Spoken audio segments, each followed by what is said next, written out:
cette séance plénière, au cœur de notre session extraordinaire, la dernière de l'année, le Conseil économique et social ne pouvait pas rester silencieux face aux événements graves survenus ce dimanche 7 décembre 2025 dans notre pays.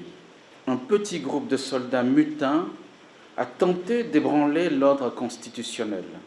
Grâce au professionnalisme exceptionnel et à la réaction immédiate de nos forces de défense et de sécurité, cette tentative a été stoppée net.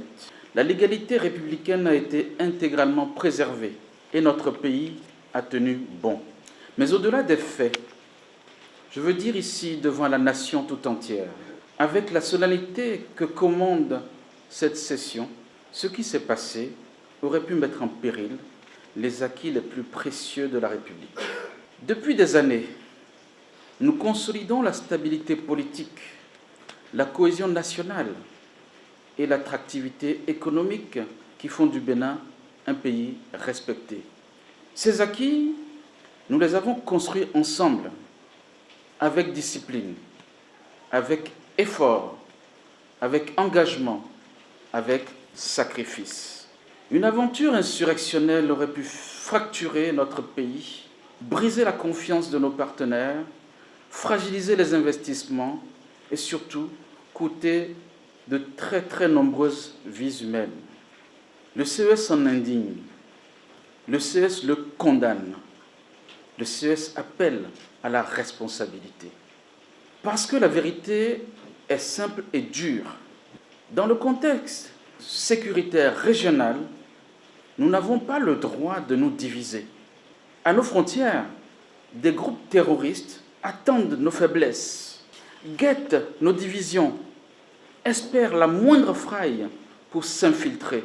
Une tentative de coup d'État, c'est exactement ce qu'ils espèrent. Un pays affaibli, désuni, déstabilisé.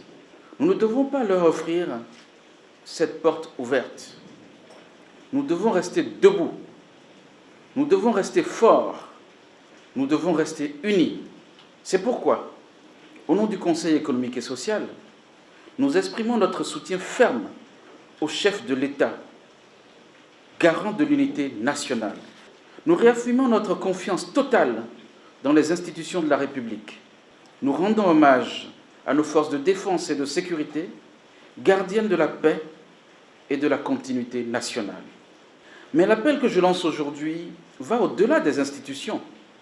Il s'adresse à chaque citoyen, à chaque famille, à chaque jeune, à chaque responsable, où qu'il soit, au Bénin ou ailleurs. Nous devons protéger la paix nationale comme un trésor. Nous devons dénoncer les mutins encore en fuite.